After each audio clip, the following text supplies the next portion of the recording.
Good evening, gentlemen. I'm sure we all had quite a lovely and awesome day. Alright, so welcome to tonight's online session. I'm still your host, O.O. Stevens, and we are going to be looking at the topic fundamental rights enforcement in civil litigation. Fundamental rights enforcement in civil litigation. Now, for the purpose of enforcement, the principal law is the Fundamental Rights Enforcement Rules 2009, which repealed the 1979 rules. Now, however, where a lacuna exists in the rules in the course of any human rights proceeding, then the civil procedure rules of the High Court, where the action is commenced, shall be resorted to. So where there is a lacuna with respect to how these rights that has been breached, how this right of the party that has been breached, where there is a lacuna that is in the lacuna is where it is not covered by the fundamental right enforcement rules, then the rules of the particular high court where the action is commenced, or that particular court where the action is commenced, shall be used. Now, one of the main features of this new rule is the encouragement of public interest litigation, as no action can be struck out because of lack of local standing. Now, specifically, human rights activists and advocates may institute an action on behalf of a potential applicant. What this means now is that you know very well by now that you must actually have an interest in the matter, or you must actually be affected by that particular matter before you can typically institute an action. But with respect to these new fundamental rights enforcement rules of 2009, the effect is that even if the matter didn't affect you, you can still institute it on behalf of that person that is affected. That is known as the public interest litigation. And you need to note that the scope that is covered by the fundamental rights enforcement is where your right that as contained in the chapter 4 of the Constitution has been breached or is to be breached. So where it is not with respect to what the matters contained in chapter 4, then it cannot be brought under the fundamental rights enforcement. So we really need to note that. So now we need to look at the courts with jurisdiction. We need to look at the courts with jurisdiction. And the definition of court here means the Federal High Court, the High Court of a state, or the High Court of FCT. So these are the courts that have jurisdiction with respect to for enforcement of fundamental rights. But the Federal High Court has jurisdiction in this where the infringement arises from the exclusive original jurisdiction as contained in section 251. Remember that section 251 of the Constitution gives exclusive jurisdiction to the Federal High Court. So we are now saying now that the Federal High Court now can entertain jurisdiction where it is with respect to matters, or where it is with respect to infringement of a person's rights on matters that are contained in section 254, or where any other act of the National Assembly gives the Federal High Court such a power. So in other words, if you look at this very well now, it means that both the Federal High Court and the High Court of the states have concurrent jurisdiction with respect to enforcement of fundamental rights. So it is not only within the purview of the High Court. So the High Court of FCT, the High Court of the states, and the Federal High Court, they can entertain matters that border on infringement of a person's right as contained in Chapter 4 of the Constitution. And Chapter 4 of the Constitution is from Section 33 to Section 44 of the Constitution. That is what covers Chapter 4 of the Constitution. And the division of the Federal High Court that is to hear this matter must be the one where the act or infringement took place. But if there is no division in that particular place where it took place, now the action will be instituted in the one that is covering that particular jurisdiction, because there may not definitely be a Federal High Court in all the divisions in a particular state. So for instance, now we may have one Federal High Court now that is covering maybe Imo State. And that Federal High Court now, any action that happens in Imo State, no matter where it happens, now the Federal High Court can entertain jurisdiction. And remember, we said that the issue of fundamental rights enforcement must only be with respect to matters where a person's right as contained in Chapter 4 of the Constitution has been infringed. This is because you could see in a law school scenario where they would tell you that somebody, maybe his chieftaincy title was actually denied him, in a manner that is illegal, and he wishes to bring the matter under enforcement of fundamental rights, and they will now ask you to properly advise him. Please, the issue of chieftaincy is not covered by chapter 4 of the Constitution. Therefore, he cannot bring it under fundamental rights enforcement procedure. It is very, very important. Now, the mode, let us look at the mode of commencement, the mode of commencing a fundamental rights enforcement procedure. Now, leave of court, before leave of court used to be necessary, but now leave of court is no longer necessary before bringing an application for enforcement of fundamental rights. And the usual mode of instituting a matter, or the usual mode of commencing of matter that borders on fundamental right enforcement, is by originating motion, or you can call it originating application. And any other mode is appropriate as long as it is accepted by the court. But you need to note that if it relates to enforcement of fundamental rights in chapter 4, then originating motion is the one that is actually used to commence it. And remember, when we were discussing about the mode of instituting an action in the High Court in a civil procedure, we talked about 4 modes. We talked about writ of summon, we talked about originating summon, we talked about originating motion, which you can also call originating application, and we talked about petition. And we said that when it is by way of originating motion, it is when it involves or when it entails enforcement of fundamental rights. So it's very important that we note that. Now, what are the documents that are accompanying an originating motion? So when you're filing this originating motion, what are the documents that ought to accompany it? One of the documents is statement of fact that are setting out the names and description of the applicant, the relief sought by the applicant, the grounds upon which the reliefs are sought. Also, the next document will be an affidavit setting out the facts upon which the application is made.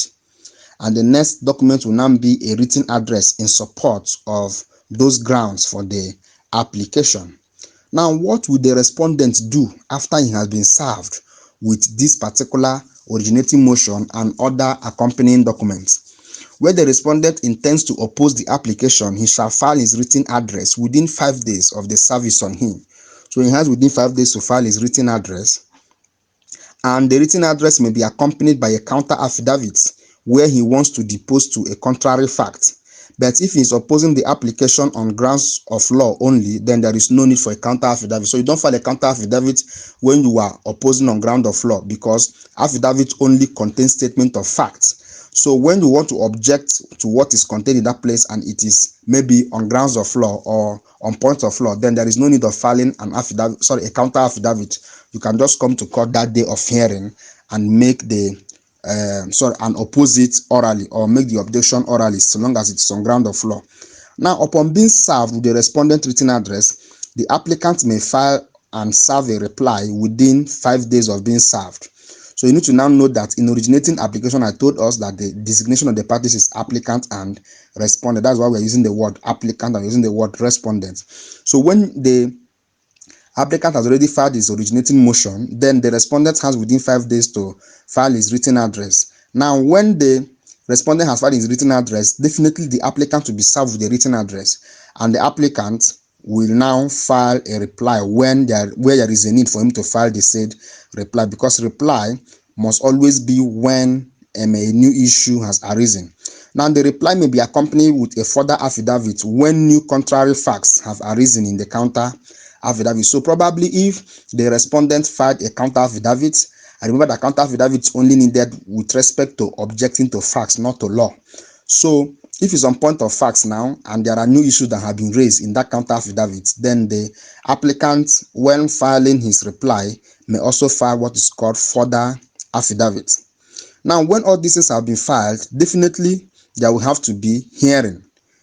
Now, the date for hearing of the application is to be fixed within 7 days of filing of the application. Is to be fixed within 7 days of filing of is to be fixed within 7 days. So within 7 days of filing the application, the court will now fix a date. Not that it is going, not that the hearing will take place within 7 days. No, but the date for the hearing will be fixed. So understand the difference. The date of the hearing will be fixed within 7 days. Not that the date of the hearing will be within 7 days. There are two different things. Now, application for enforcement of fundamental right is to be treated as an urgent matter and the court will not entertain or grant frivolous adjournments except where it is extremely necessary and expedient. Now, the hearing of the application is to be on the party's written address. So there is no place of coming to start telling you, bring in your witness, bring in, no. It is going to be the things that the parties have actually said in their written address, because you now notice now that in the documents that will accompany originating application, there is no place you have list of witnesses there. And there is also no place you have the witness statement on oath, no. So it is going to be on the document, the written address, the thing that has been written and filed by the parties. That is what the court is going to look at to determine the issue. So it is worthy of note that an application for enforcement of fundamental rights shall not be affected by any statute of limitation. So the issue of the fact that this thing happened to you, 20 years ago, you are statute barred. No, you are not. So no matter when it happened, you can wake up anytime and institute the matter, so long as it borders on infringement of your right as contained in Chapter 4 of the Constitution. So there is no limitation of time with respect to that. And the trial is speedy due to the use of affidavit evidence. Affidavit evidence now are the documents that have been filed by the parties. So that is what the court is normally going to use to determine the matter. So there is no this issue of wasting time of calling witnesses to come and start doing examination in chief, cross-examination, re-examination. That wastes the time of the court. But because the court normally uses the documents that is before it to determine the matter, the court will just go through it and make its determination. That is called affidavit evidence. Now, non-compliance at any stage in the course of or in connection with the proceeding shall be treated as an irregularity and not a nullity of such proceeding, except such non-compliance relates to mode of commencement of the application. For instance, what we are saying here now is, if probably you didn't do what you ought to do during the proceeding or before the proceeding, it shall not render that particular proceeding null and void. It shall be treated as a mere irregularity. But where that particular thing that you ought to do that you didn't do affects the following, then it shall render it a nullity. One is the mode of commencement of the application. So if you ought to have commenced it by way of originating application and you went and commenced it by way of writ of summons, then it has affected it. You have to, the matter will be struck out. The matter will not be treated as a mere irregularity, because when a matter is treated as a mere irregularity, meaning that the court can still hear it and the court will now choose to correct it by itself. But when the mode that you used to commence it is the wrong mode, then the court cannot correct it. It will be struck out and you have to go and commence it by a right mode. And also, where the subject matter does not fall under Chapter 4 of the Constitution or the African Charter on Human Rights, then such will not be entertained by such will not be treated as a mere irregularity. That was what I told you earlier, that somebody whose chieftaincy title was actually denied will say, okay, that he wants this thing to be treated very far, because from what we have discussed, I now notice now that issue of fundamental rights are treated with expediency. They are treated quickly. So the person now wants the court to determine this matter for him expediently, and he wants to bring it under the fundamental right enforcement. Now, if it does not fall under Chapter 4, then the court cannot treat it as a fundamental right enforcement procedure or a fundamental right enforcement issue. So it must be a type that has arisen from the Chapter 4 of the Constitution, which talks about fundamental rights, and also where it is with respect to matters on the African Charter on Human and People's Rights, then such can also be treated as a fundamental rights issue. Now let us look at the concept of judicial review and fundamental right enforcement. Judicial review is usually directed at inferior courts and administrative bodies. So we are going to be looking at some of the judicial reviews that we have. Now, however, the application for judicial review is usually on the order of mandamus. For instance, now if you are making an application for order of mandamus, is you are asking a higher court to ask an administrative body, mandating it to do a thing. Mandamus is derived from the word mandate. So order of the mandamus is that you are asking the higher court to mandate somebody to do something. For instance, now in the case of Oweyemi versus Akilu, where the office of the Attorney General refused to give fiat to Fayohimi, then he applied to the court, and the court compelled the office of the AG to give fiat for Fayohimi to handle the matter. So such is known as mandamus. Now we have order of certiorari. Order of certiorari is where you are asking the higher court to review what the order that has been made by an administrative body or a lower court. This is not in itself and an appeal, you are only asking it to review, or maybe let the higher court compel the lower court to review that particular judgment. That is certiorari. Now we have order of prohibition. This type of order, you are applying for it, where you are asking the court to prohibit, that is to stop another from doing a thing. That is order of prohibition. We also have an order of injunction. Order of injunction is an order where you are asked not to, or you are asked to refrain from doing what you are probably doing. That is injunction. Now we have order of habeas corpus. Habeas corpus means produce the body. For instance, somebody has probably been in detention, so you may be applying. For instance, now if somebody is in detention and you have applied to the police for the police to grant the person bail and the police refuse, you may be applying to the court for an order of habeas corpus. Let the person be brought before the court by the police for the court to grant the person bail by itself. That is order of habeas corpus. All these things are known as judicial review. Now, application for any of the orders that we have said before is by leave of the court. Application for order of mandamus, application for order of certiorari, application for order of prohibition, application for injunction, application for habeas corpus, it has to be with the leave of the court. So meaning that you have to first apply to the court, and the court will now grant you leave to bring the application. But remember, we have already said that in the other one, in fundamental right enforcement, the application is not with the leave of the court. So meaning you can just wake up and enforce your rights. So you don't need the consent of the court for you to file an application with respect to fundamental rights enforcement. And the application for this leave is by way of motion ex parte. Now, after the leave has been granted, then the application for any of those orders can be brought, which must be supported with the necessary documents. Now, we need to differentiate between the concept of cost and sanction. Between the concept of cost and sanction. Now, sanctions are usually punitive in nature. Sanctions are like penalties that are paid to the court, while costs are paid to the parties. For instance, now when we talk about sanction is the court that you pay sanctions. But when we talk about costs, you have where the court will normally say that the counsel has actually been filed 20,000 for cost. So that cost means that you are paying that particular amount to the other party. You're not paying it to the court. That is what we mean by sanction and cost. Now we have types of sanctions. Sanction, we say that it is usually punitive, and it is always against the party, and anything that has been asked is between you and the court.